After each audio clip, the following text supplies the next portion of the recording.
रेवेंसवुड के छोटे एकांत शहर में बाहरी इलाके में एक पुरानी परित्यक्त हवेली थी जिसे ब्लैकवुड हाउस के नाम से जाना जाता था। शहर के लोग फुसफुसाते थे कि यह शापित है, बेचैन आत्माओं द्वारा प्रेतवाधित है, लेकिन वास्तव में कोई भी निश्चित रूप से नहीं जानता था। वे बस दूर रहना जानते थे।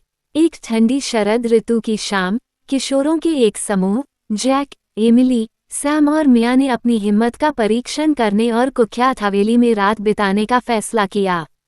टॉर्च, स्नैक्स और स्पिरिट बोर्ड से लैस होकर वे सूरज ढलने के साथ ही खस्ताहाल घर में घुस गए। जब वे अंदर दाखिल हुए तो सामने का दरवाज़ा भयावह रूप से चरमराया और अंदर की हवा धूल और फफूंद की गंध से भरी हुई थी। हर कोने में मकड़ी के जाले लटके हुए थे और फर्श के तख्ते उनके वजन से कराह रहे थे। अपनी शुरुआती बहादुरी के बावजूद अंधेरे, खाली कमरों की खोज करते समय उनमें बेचैनी की भावना पैदा हो गई। चलो लिविंग रूम में चलते हैं और स्पिरिट बोर्ड लगाते हैं, एमिली ने अपनी आवाज़ को स्थिर रखने की कोशिश करते हुए सुझाव दिया। बाकी लोग सहमत हो गए और उन्हें एक बड़ा जीर्ण शीर्ण कमरा मिला जिसमें एक चिमनी थी जो देखने में ऐसा लग रहा था जैसे दशकों से उसका इस्तेमाल नहीं हुआ हो। वे स्पिरिट बोर्ड के चारों ओर एक घेरे में बैठ गए। टिमटिमाती मोमबत्ती की रोशनी दीवारों पर डरावनी छाया डाल रही थी। जैसे ही उन्होंने अपनी उंगलियां प्लांचेट पर रखीं, जैक ने पूछा, क्या यहाँ हमारे साथ कोई है? एक लंबे समय तक कुछ नहीं हुआ। जैसे ही वे इसे हंसी में उड़ाने वाले थे और बोर्ड को दूर रखने वाले थे, प्लांचेट हिल गया। धीरे धीरे ये लिखा HELP। एमिली की सांस अटक गई। तुम कौन हो? उसने पूछा। प्लांचेट फिर से हिल गया। ANNA। अन्ना, तुम्हें किस चीज में मदद चाहिए? मिया ने फुसफुसाते हुए कहा, उसकी आवाज कांप रही थी। दफन। दफन कहाँ? सैम ने पूछा। उसे अपनी रीढ़ की हड्डी में ठंडक महसूस हुई। प्लांचेट हिल नहीं रहा था। इसके बजाय कमरे में ठंडी हवा बह रही थी, मोमबत्तियां बुझ रही थीं और वे अंधेरे में डूब रही थीं। घने अंधेरे में उन्होंने एक फुसफुसाहट सुनी जो फीकी और दूर की थी लेकिन स्पष्ट थी, मेरे पीछे आओ। दिल की धड़कन तेज होने पर जैक ने अपनी टॉर्च चालू की। इसकी किरण अंधेरे को चीरती हुई दरवाजे पर एक छायादार आकृति को प्रकट करती है। आकृति ने उन्हें इशारा किया और उनके डर के बावजूद वे उसका अनुसरण करने के लिए बाध्य थे। वे घुमावदार गलियारों से होते हुए तहखाने में एक छायादार आकृति के पीछे पीछे चले गए। प्रत्येक कदम के साथ हवा ठंडी होती जा रही थी और उनके ऊपर भय की एक दमनकारी भावना छाई हुई थी।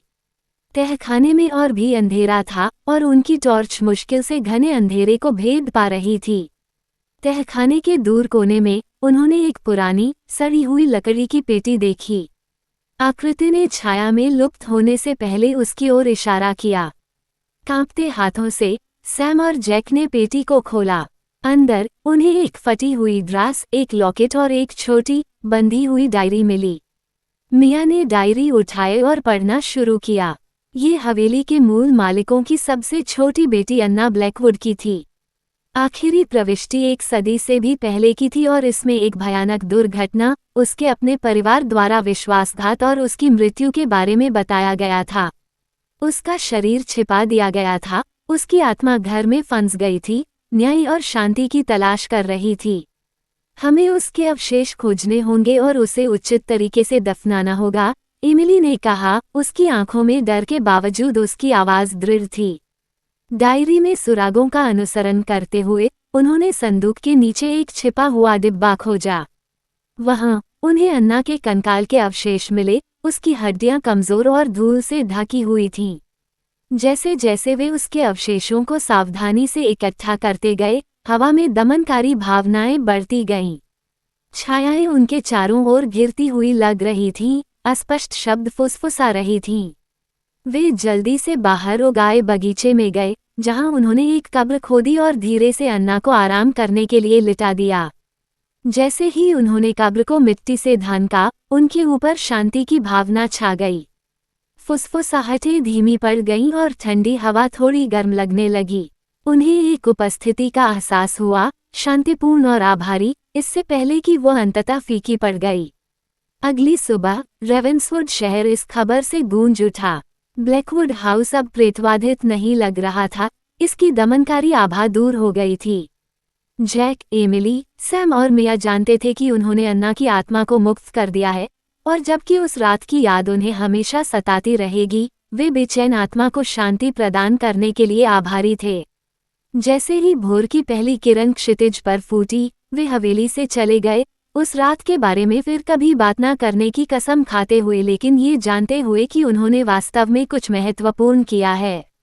ब्लैकवुड हाउस चुप और स्थिर खड़ा था, उसकी परछाइयां अब फुसफुसा नहीं रही थीं, आखिरकार शांति थी।